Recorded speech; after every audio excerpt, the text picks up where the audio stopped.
Olá, bem-vindo ao canal, sou o reverendo Juan Vieira, pastor da Terceira Igreja Presbiteriana de Hortolândia, Jardim Amanda 2, região metropolitana de Campinas.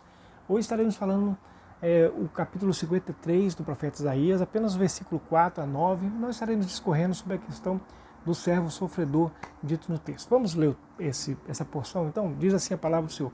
Certamente Ele tomou sobre si as nossas enfermidades, as nossas dores e levou sobre si. E nós o reputávamos por aflito, ferido de Deus e oprimido, mas ele foi traspassado pelas nossas transgressões e moído pelas nossas iniquidades. O castigo que nos traz a paz estava sobre ele, pelas suas pisaduras fomos sarados. Todos nós andávamos desgarrados como ovelhas, cada um se desviava pelo caminho, mas o Senhor fez cair sobre ele a iniquidade de nós todos. Ele foi oprimido e humilhado, mas não abriu a sua boca. Como o cordeiro foi levado ao matadouro, e como ovelha muda perante os seus tosqueadores, ele não abriu a sua boca. Por juízo o opressor foi arrebatado, e de sua linhagem, quem dela cogitou? Porquanto foi cortado da terra dos viventes, por causa da transgressão do meu povo foi ele ferido.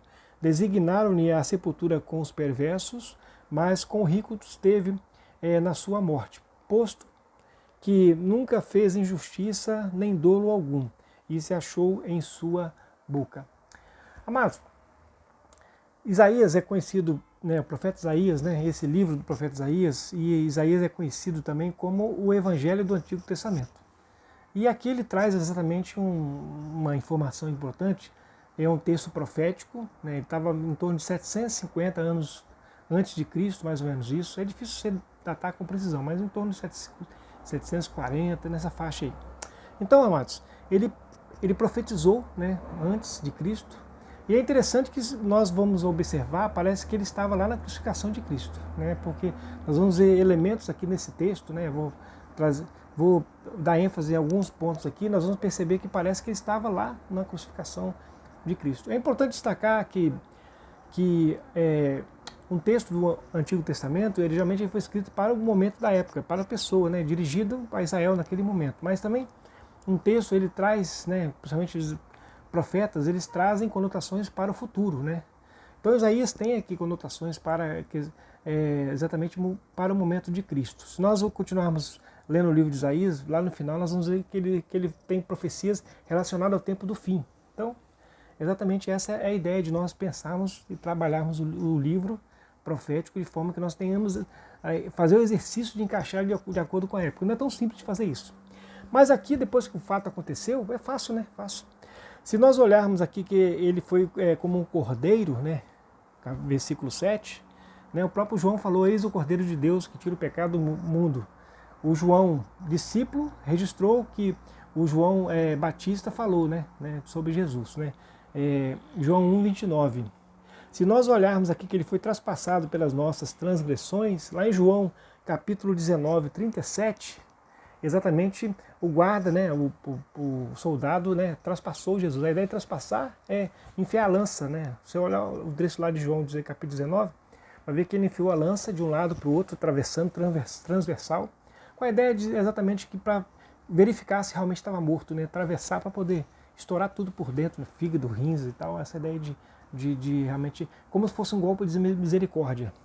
E Isaías profetizou isso aqui há mais de 700 anos antes de Cristo, E a questão dele como ovelha, E nós vemos também que ele foi, o texto ainda diz, versículo 9, que foi designado a sepultura com os perversos, quer dizer, ele foi crucificado entre dois ladrões.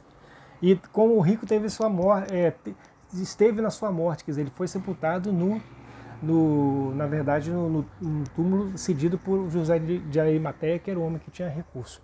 Então parece que Isaías estava lá no momento, estava lá, mas só que era mais de 700 anos. E é o texto profético se cumprindo. Se nós pensarmos que Jesus ele estava lá em Jerusalém, naquele momento, que os últimos momentos em que aí ele celebrou a Páscoa com os discípulos, e esse é o meu corpo, que é dado por vós, Mateus 26, 26 vem registrando essa questão. Esse é meu sangue, o sangue da nova aliança, que é derramado em favor de vós. Jesus ali estava cumprindo exatamente, celebrando a Páscoa, e exatamente dizendo que, na verdade, ele seria morto naquele momento, ele seria morto. Então Jesus ele assume essa essa postura que ele era o Messias, né, era o Cordeiro que estava sendo morto, né, o Messias que veio para salvar, né, e a forma de salvação seria exatamente o sacrifício vicário, né, ele realmente, ele se colocando em nosso lugar, né, para morrer em nosso lugar. Então esse texto de Isaías, ele fala exatamente isso para nós, Amados, então vamos fazer algumas aplicações para nós hoje, né, nesse texto de Isaías, o que Jesus fez, né, essa ligação que há com João, né, e os evangelhos com relação a essa profecia do profeta Isaías.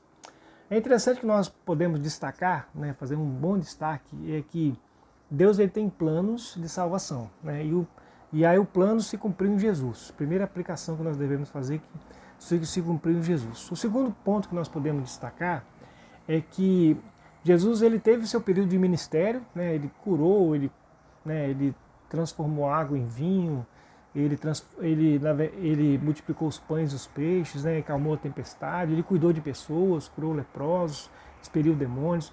O ministério de Jesus é cercado pelas benesses, pelo cuidado que ele tinha com as pessoas. No entanto, o que o profeta Isaías estava profetizando aqui, amados, é uma aplicação para nós pensarmos, para nós hoje, é que naquele momento da crucificação de Cristo, ele estava realizando a obra da salvação por mim e por você. Então, esse texto aqui aponta para a obra salvífica de Jesus por mim e por você. Então, já não era mais a questão desse cuidado pessoal que Jesus tinha com as pessoas, né, o cuidado social, né, aquele cuidado que Jesus tinha com as pessoas ali, agora é o cuidado espiritual, eterno. Jesus agora, nesse momento, ele está realizando a obra da salvação, está morrendo na cruz, né, ele justificando a cada um de nós com o seu sangue, né, o sangue de Cristo, né, que nos purifica de todo o pecado. E aí nós olhamos lá em João mesmo, né, João, porque Deus amou o mundo de tal maneira que deu seu Filho, Jesus, unigênito, para que todo aquele que nele crê em Jesus não pereça, mas tenha a vida eterna. Então essa aplicação é que Jesus ele veio fazer a obra da salvação. Agora é o momento de Jesus fazer nos religar eternamente com o Pai, de volta nessa obra da salvação. Então esse é o ponto importante. O terceiro ponto que eu gostaria de aplicar nesse momento é que esse sacrifício de Cristo é oferecido a mim e a você. Todo aquele que confessar Jesus como Senhor e Salvador da sua vida, automaticamente ele é recebido pelo Pai. Então, amados, nós estamos no tempo da graça, a igreja prega o Evangelho da graça. Jesus é como lá no Antigo Testamento, que os umbrais das portas passaram o sangue do Cordeiro para que o anjo da morte passasse, as pessoas tivessem vida. Jesus ele é muito mais do que isso. Jesus, na verdade, não é para a vida transitória, na verdade, para a eternidade. Para a eternidade. Aquele que tem o sangue de Jesus para si está coberto totalmente, né, para o dia do juízo. Então, aquele que aceitou Jesus como seu único suficiente Salvador tem a vida eterna, não entra em juízo. A palavra do Senhor fala isso.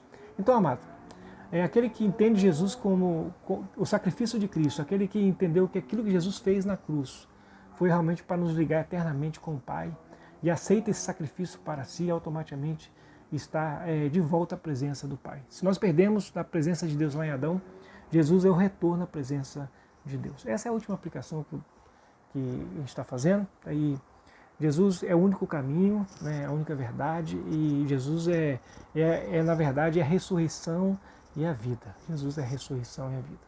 Então, entrega o teu caminho ao Senhor, confia nele e ele vai fazer tudo por sua vida. É interessante que Jesus ele morre na cruz, né? Ele morre na cruz, paga os nossos pecados e aí nos torna justos diante do Pai. E a partir do momento que Jesus ressuscita, ele diz que eu e você ressuscitaremos um dia, né? À medida que Jesus ressuscita, ele aponta para que para nós hoje, nós receberemos o momento da ressurreição no último dia. Aqueles que tiverem Cristo, automaticamente estiverem vivos, serão transformados no abrir e fechar de olhos. Uma pregação eu falei sobre isso. Serão transformados. E aqueles que automaticamente estiverem na sepultura, né, morrerem, eles ressuscitarão, né, para estar eternamente com o Senhor. Que Deus te abençoe e que esse momento que nós estamos vivendo de crise, de lutas, muitas perdas, que seja a esperança do seu coração. Jesus é a esperança.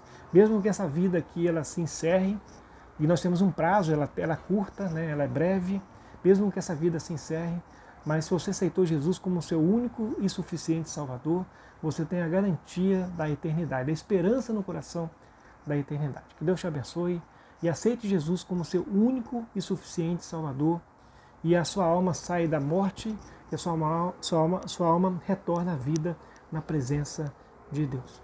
Deus te abençoe. Aquele que ficou até o final, né, curta esse vídeo, né, dê um like e compartilhe para que mais pessoas possam estar ouvindo a palavra do Senhor. Deus te abençoe e até o próximo vídeo.